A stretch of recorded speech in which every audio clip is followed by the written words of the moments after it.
자, 오늘은 잠언서 20장의 말씀을 우리가 한 절씩 교독하고 또 말씀을 생각하도록 하겠습니다. 구약성경 932면 932페이지 잠언서 20장 1절에서 30절까지 한 절씩 교독합니다. 포도주는 거만하게 하는 것이요 독주는 떠들게 하는 것이라. 이에 미혹되는 자마다 지혜가 없느니라.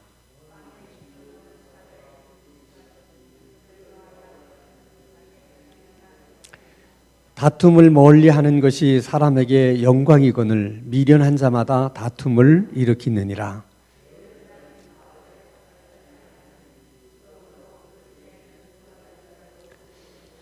사람의 마음에 있는 모략은 깊은 물 같으니라. 그럴지라도 명철한 사람은 그것을 길어내느니라.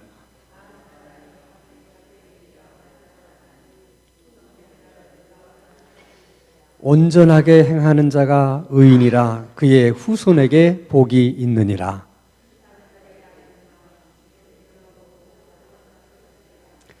내가 내 마음을 정하게 하였다, 내 죄를 깨끗하게 하였다 할 자가 누구냐?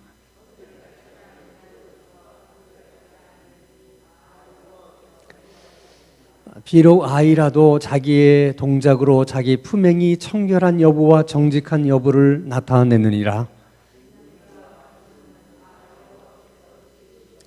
너는 잠자기를 좋아하지 말라. 내가 빈궁하게 될까 두려우니라. 내 눈을 뜨라. 그리하면 양식이 족하리라.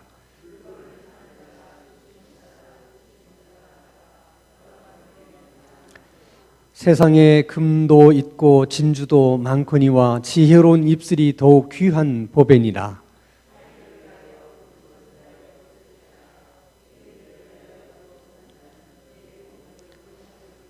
속이고 취한 음식물은 사람에게 맛이 좋은 듯하나 후에는 그의 입이 모래가 가득하게 되리라.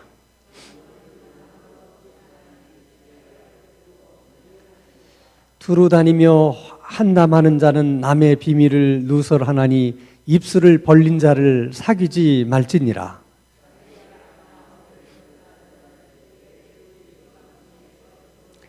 처음에 속히 잡은 산업은 마침내 복이 되지 아니하느니라.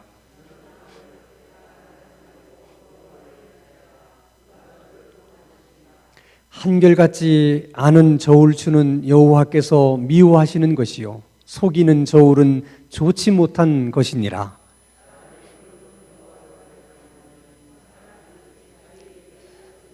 함부로 이 물건은 거룩하다 하여 서원하고 그 위에 살피면 그것이 그 사람에게 덫이 됐느니라.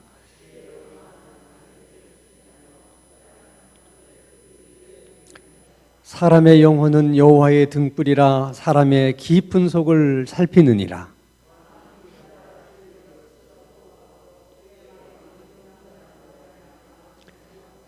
젊은 자의 영화는 그의 힘이요 늙은 자의 아름다움은 백발이니라.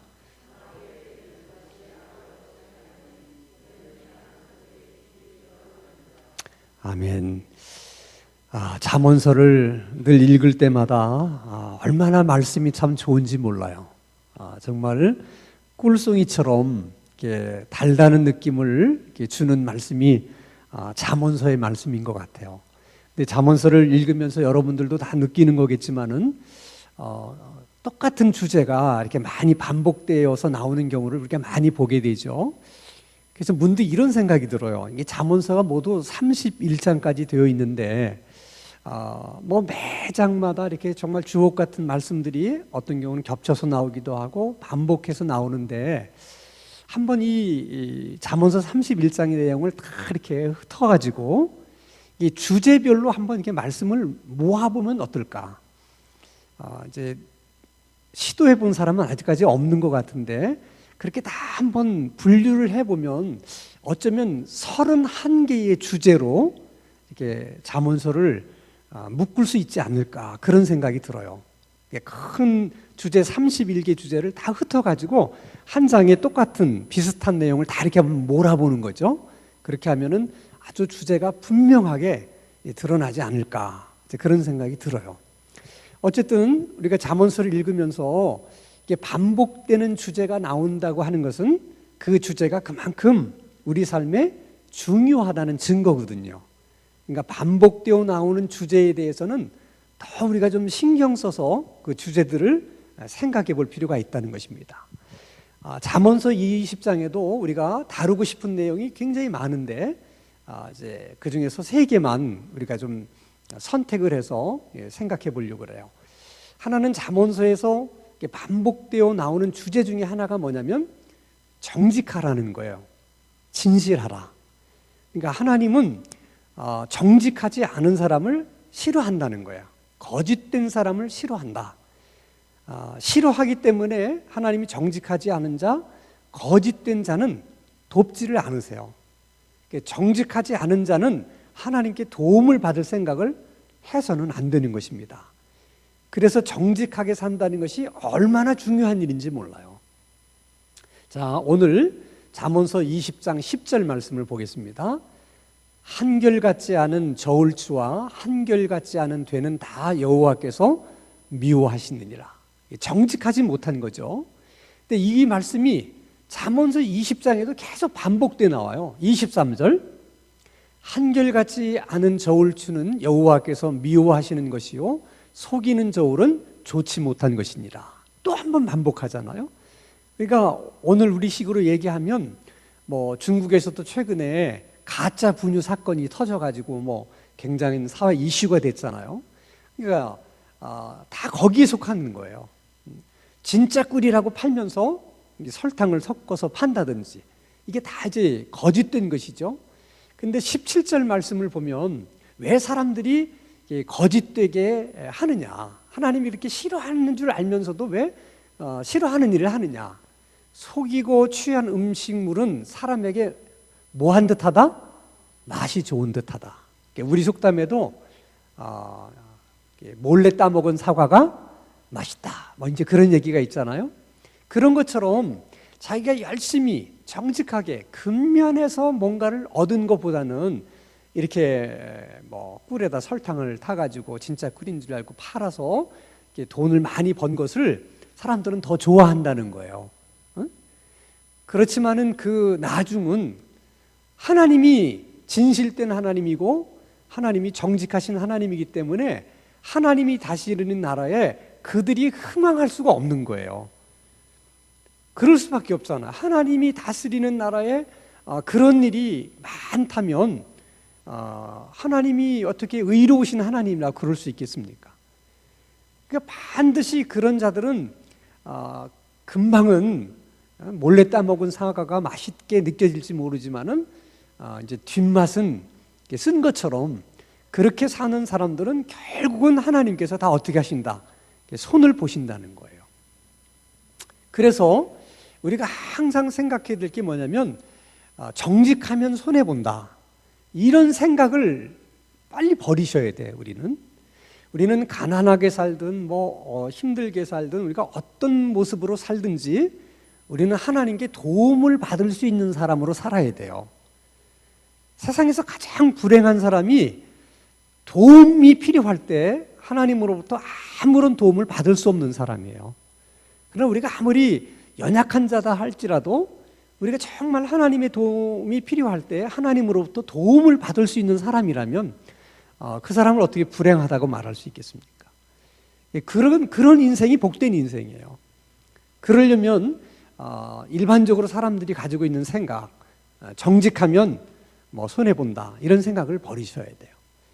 그러니까 정직하면 당장은 손해를 볼 수 있지만은 그러나 결정적인 순간에는 그 정직 때문에 살아남을 수 있는 거예요. 왜냐하면 하나님이 정직한 자를 좋아하시기 때문에, 정직한 자를 도우시기 때문에 그런 거예요.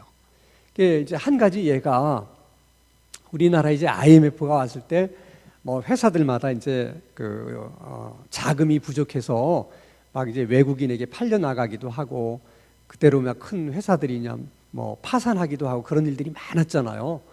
근데 이제 기독교 이런 그 회사라고 잘 알려져 있는 대표적인 회사가 이제 이랜드라고 하는 회사인데, 그 이랜드라는 회사도 IMF 터지니까 똑같이 재정적인 압박을 받아서 이제 외국 기업으로부터 이제 이렇게 재정 지원을 받으려고 그러는데, 이게 남의 돈을 이렇게 받는다는 게 이게 생각처럼 만만치가 않은 거예요. 외국인들이 와서 이 기업에게 돈을 빌려줘도 좋은가, 투자해도 괜찮는가, 이걸 아주 면밀하게 와서 분석도 하고 이제 검사도 하고 그러는 거죠.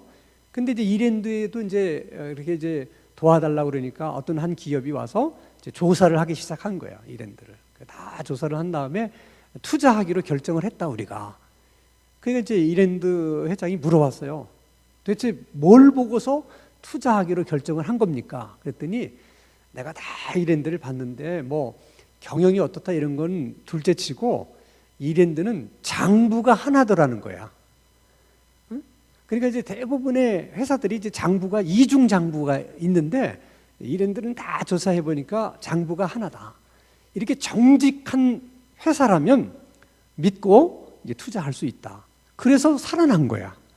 그러니까 여러분 평소에 좀 더 이렇게 뭐 돈을 좀 더 벌고 싶어가지고 정직하지 않고 이중 장부를 했다든지 그랬으면은 뭐 이랜드도 이제 IMF 파도를 넘어설 수 없었겠죠. 그러니까 어떤 경우에는 이제 정직하지 않은 것으로 뭐 좀 이득을 좀 얻는 경우들이 있지만은 그러나 그런 사람들이 결정적인 순간에는 그것 때문에 어떻게 된다? 망하게 된다는 거예요.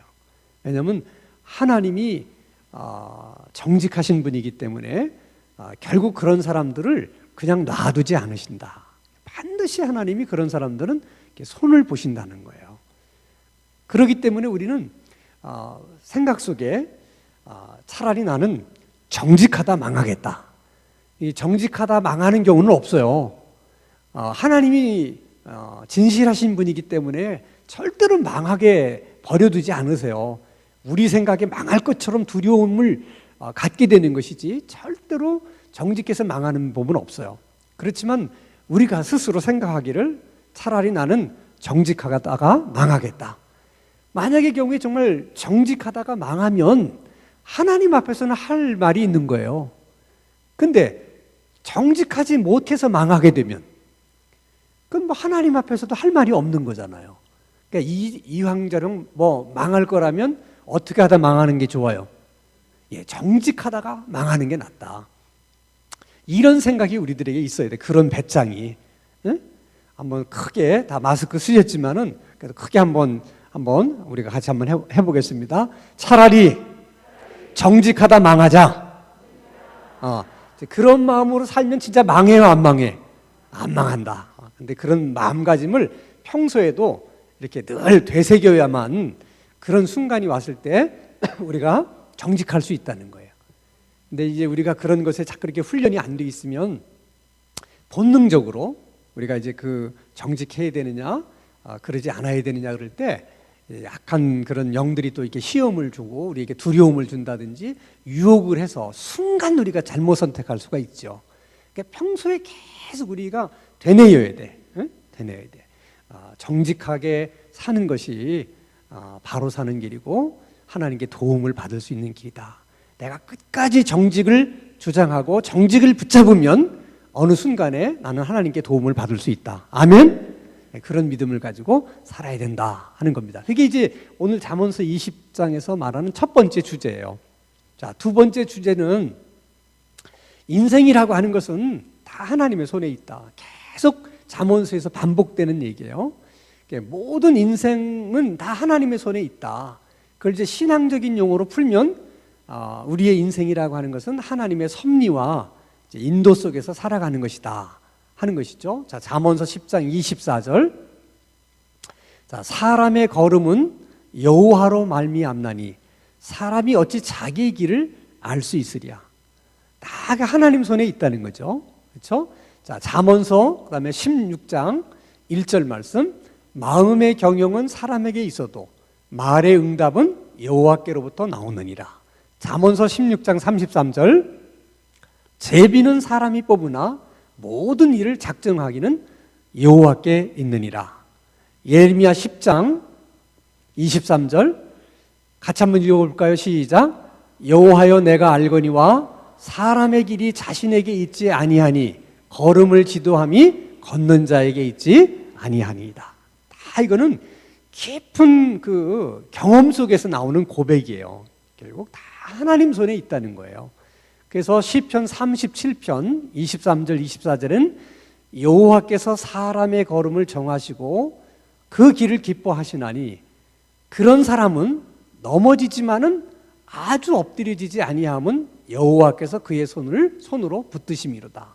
그러니까 하나님의 인도 속에서 살아가는 사람들은 넘어지려고 할 때는 하나님이 넘어지지 않도록 붙잡아 주시고, 또 넘어진 경우에는 다시 일으켜 세워주시고, 그렇기 때문에 믿음 안에 사는 사람들은 두려워하지 말라는 거예요. 내 인생을 내가 어떻게 할 수 있는 것이 아니라는 거죠. 그래서 끊임없이 성경에서 말씀하는 것은 너의 인생을 누구의 손에 맡겨라? 하나님 손에 맡기라는 거예요. 자, 시편 37편 5절 말씀 한번 같이 읽겠습니다. 시작. 내 길을 여호와께 맡기라. 그를 의지하면 그가 이루신다. 하나님께 맡기라는 거죠.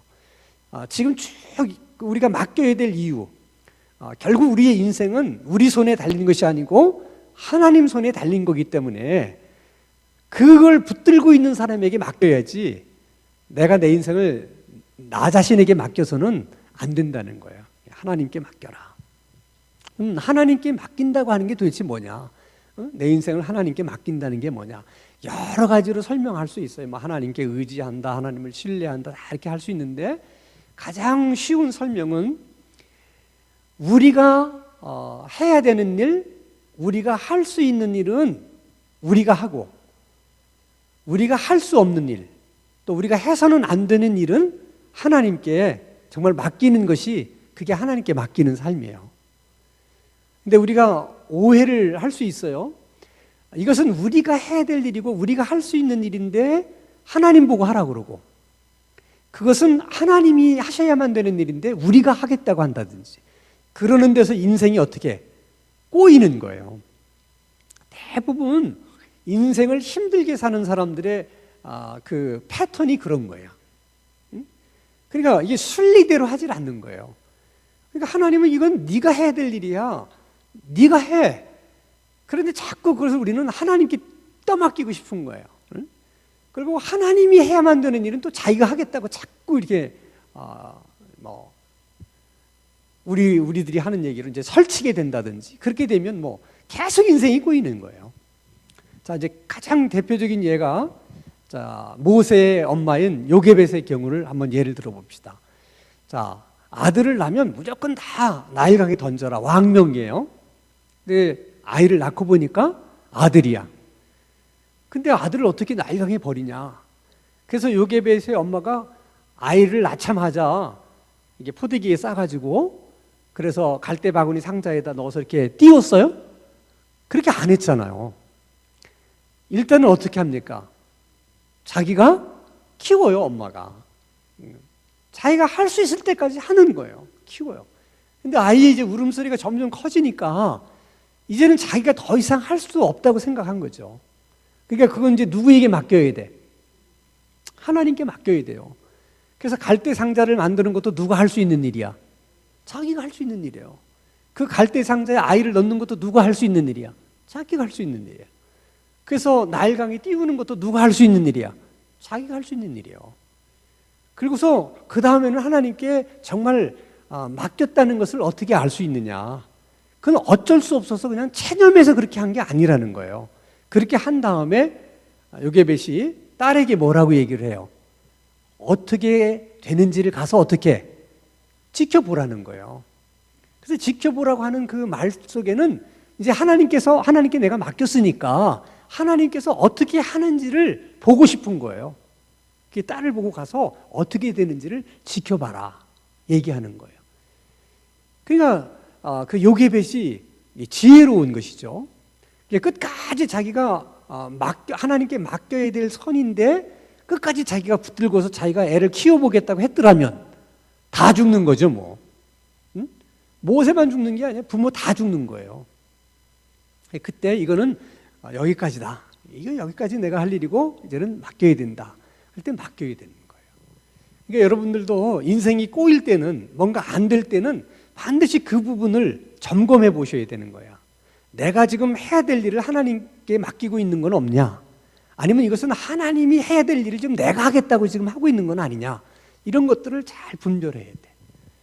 그럼 그걸 어떻게 하면 잘 분별할 수 있겠습니까? 그게 그 분별의 지혜가 어디서 나오냐면 기도와 말씀 속에서 나오는 거예요.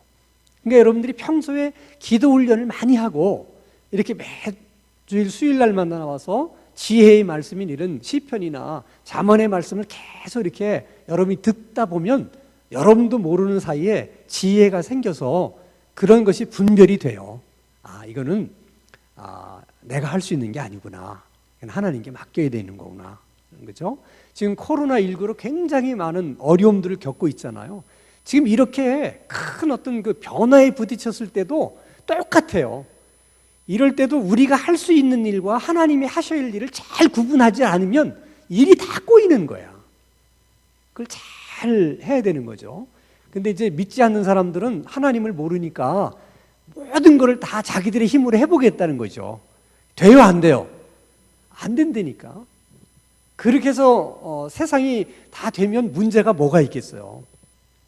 크리스찬들은 그게 안 된다는 걸 아니까 우리가 할 수 있는 일은 지금 해야죠. 이렇게 뭐 마스크도 쓰는 것도 다 이렇게 우리가 해야 될 일이고, 좀 귀찮지만 들어올 때 뭐 다 이렇게 손 소독제로 하는 것도 그렇지만은 이 코로나19가 이게 이제 없어지도록 하는 거는 이것은 하나님 손에 달린 문제거든요. 그러니까 그건 어떻게 해야 돼? 우리가 열심히 또 기도해야 되죠. 하나님 앞에 또 잘못한 것이 있으면 회개도 하고 이렇게 해서 이 재앙이 떠나갈 수 있도록 하나님 앞에 기도하는 일, 그는 우리가 이제 하나님께 이제 맡겨야 되는 일이다. 이걸 잘 우리가 구별해야 된다는 것이죠. 자, 세 번째는 우리가 인생을 살아가는데 이제 해야 될 일들이 여러 가지가 많은데 특별히 우리가 사귈 사람과 사귀지 않아야 될 사람이 있다는 거예요. 가까이 해야 될 사람이 있고 가까이 해서는 안 되는 사람이 있다는 거죠. 그러니까 이것도 거꾸로 하면 안 되는 거예요. 사귈 사람은 멀리하고 가까이 해서는 안 되는 사람을 가까이 하고 그러면 또 이제 인생이 이제 이렇게 꼬이게 되는 거죠. 자, 오늘 잠언서 20장 19절 말씀을 보겠습니다. 잠언서 20장 19절 없으면 우리가 같이 한번 큰 소리를 한번 읽어볼까요? 같이 읽겠습니다. 시작. 두루 다니며 한담하는 자는 남의 비밀을 누설하나니 입술을 벌린 자를 사귀지 말지니라. 성경에 보면 사귀지 말아야 될 사람이 크게 두 종류를 얘기해요. 신약에서는 이단들을 사귀지 말라 그럽니다. 사귀지 말아야 될 사람이 이제 이단들이죠. 그것은 요한이서 10절에 나오는데 뭔가 문제가 있는 것 같아요. 요한이서 10절 말씀에도 보면 다 요한일서, 2서, 3서는 누가 쓴 거예요? 사도 요한이 쓴 거잖아요. 사도 요한은 별명이 사랑의 사도예요. 근데 그 사랑의 사도가 사랑을 많이 강조를 하는 사도임에도 불구하고 인사도 하지 마라, 이런 사람하고는. 그렇게 이제 지정한 사람이 뭐냐면 이단들이에요. 그 이단들이라고 하는 것은 왜 그렇게 혹독하게 이제 비난을 하고 비판을 하느냐면, 이단은 한마디로 영혼을 훔치고 도둑질하는 사람이에요. 그러니까 이단에게 우리가 넘어간다는 것은 그 이단에게 우리 영혼을 빼앗긴 거예요. 도둑맞는 거예요. 이건 보통 일이 아니에요, 여러분. 지갑을 이렇게 잃어버려도 속상하잖아요. 누가 지갑을 훔쳐가도 이거 보통 일이 아닌데 내 영혼을 이렇게 도둑맞는다는 건 보통 일이 아닌 거예요. 근데 많은 사람들이 그걸 너무 쉽게 생각하는 거예요. 그러니까 그것도 분별력이 없어서 그러는 거예요. 분별력이 없어서. 그런 사람들은 가까이 해서는 안 되는 사람인데, 그런 사람들이 뭔가 좋아 보이고 뭔가 나한테 잘해주는 것 같아서 그런 사람들을 이제 가까이 하다 보니까 이제 그렇게 되는 거죠. 신약에서는 가까이 해서는 안 되는 사람, 절대 사귀어서는 안 되는 사람이 이제 이단에 빠진 사람들을 이야기하고요. 이제 구약 성경에서는 잠언서에서는 이제 한담하는 사람이라고 표현을 했는데, 이건 한마디로 말해서 그냥 말이 많은 사람만을 의미하는 게 아니라 그 말이 많다는 말 속에는 없는 말도 만들어내고 또 해서는 안 되는 말도 하고 또 남을 또 있는 그대로도 얘기도 하고 안 하고 이렇게 악의적으로 얘기하고 이제 그런 사람들이에요. 그래서 항상 그런 사람으로 인해서 이제 뭐 본의 아니게 나는 사실 A라는 뜻으로 얘기했는데 그 사람이 나가서 막 소문을 퍼뜨릴 때는 B라고 얘기한 것처럼 이렇게 소문을 퍼뜨리게 돼가지고 아주 곤란을 당하게 된다든지, 자기는 그 사람을 믿고 사실은 좀 약간은 비밀스러운 얘기라고 했는데 이걸 이 사람은 또 아무렇지도 않은 듯이 그냥 가서 이렇게 이야기를 하고, 그러니까 뭐 그렇게 되면 굉장히 이제 힘들어지는 거죠. 그런 사람들은 할 수 있으면 이제 가까이 하지 말라는 거예요. 그래서 하나님이 이제 사람들에게는 고유한 성격, 성품이라고 하는 걸 주셨어요. 그런데 개성이에요. 그건 사람마다 태어날 때 가지고 있는 기질이라는 게 있어요. 그건 안 바뀌어요, 기질은. 그렇지만은 우리가 이 성품이라고 하는 거하고 성격이라고 하는 것과 흔히 우리가 얘기하는 성질, 이거는 이제 구별을 할 줄 알아야 돼요. 그러니까 성품이나 성격도 질이 있어요, 질. 질이 나쁜 성격, 질이 나쁜 성품을 가리켜서 뭐라고 그러냐면 사람들이 성질이라고 그래요. 성질이 더럽다, 성격이 더럽다, 성품이 더럽다, 이런 말은 잘 안 해요. 되게 성질이 지랄 맞다 이렇게 얘기를 하죠. 그러니까 그것은 하나님이 우리에게 주신 고유한 성품이나 이 성격이 질이 떨어질 경우를 말하는 거죠. 그렇게 질이 떨어지는 경우는 동일한 죄가 계속해서 반복될 때 그 성품이나 그 성격이 그렇게 이제 질이 떨어지는 성질로 바뀌는 거예요. 예를 들면, 자, 성격이 급하다. 그 사람은 성격이 급하기 때문에 일을 미루지를 못해. 뭐든지 일이 있으면 그걸 빨리 해야 돼. 그 나쁜 거야, 좋은 거야? 뭐 중립적으로 봐서 나쁘지도 않고 좋지도 않고 이제 그 사람 성격대로 그런 거니까 뭐 그 사람 성격대로 그렇게 하는 거죠. 그런데 저 사람은 성격이 너무 급해가지고 화를 못 참고 항상 그냥 화를 잘 내. 이런 것은 성격이 급해서 그렇다고 말을 안 하고 성질이 지랄 같아서 그렇다 이렇게 얘기를 하는 거야. 그러니까 아무리 성격이 급해도 자기가 참을 수 있는 건 참을 수 있어야 되는 거거든요. 근데 성격이 급하다는 이유로 안 참는 거야, 그거는. 그것은 질이 떨어져서 그런 거예요, 성격이. 성격의 문제가 아니에요. 그러니까 이제 우리들 중에 내 마음에 들지 않는 어떤 성질이 있다. 이런 건 좀 고치고 싶은데 그렇게 고치지 못하는 성질이 있다고 하면 반드시 그것은 그렇게 만든 하나님이 우리에게 주신 고유한 성격이나 성품을 질이 떨어지게 만든 이제 어떤 죄가 있다는 거예요. 반복해서 짓게 되는 죄. 그러니까 예를 들어서 이제 화를 참지 못한다. 그것도 이제 죄잖아요. 그게 계속해서 이제 반복되게 되면 고치지 못하고 그러면 이제 지랄 같은 성질이 되는 거예요. 그렇게 이제 그런 부분들이 우리들에게 많이 있을 수 있다는 거죠. 그러니까 우리에게 얼마든지 중립적인 성격이고 내 개성을 드러낼 수 있는 것임에도 불구하고 이렇게 또 더러운 영들이나 이런 악한 영들이 똑같은 죄를 계속해서 반복해서 짓게 만들어서 그거를 아주 질이 나쁜, 하나님은 원래 그런 질이 나쁜 성격이나 성품 우리에게 준 게 아닌데 우리 그렇게 그런 것으로 만들어 버린다는 거죠. 우리가 그런 부분에 있어서도 우리가 조심할 필요가 있다. 자, 그래서 오늘 잠언서 20장에서 크게 우리 세 가지 주제를 배웠어요. 하나는 약간 정직하게 살자 하는 것이죠. 두 번째는 다 우리 인생은 하나님 손에 다 있는 것이기 때문에 하나님께 맡기고 살자. 그러죠? 살면서 우리가 가까이 해야 될 사람과 또 멀리 해야 될 사람이 있는데 이걸 잘 구분해서 우리가 사는 것이 지혜로운 삶이다 하는 것입니다. 그게 뭐 우리에게만 지금 해당되는 거겠습니까? 우리들이야 이제 살 날이 얼마 안 남았지만은 우리 자녀들은 살 날이 더 많기 때문에 이런 그 지혜가 굉장히 필요한 거예요.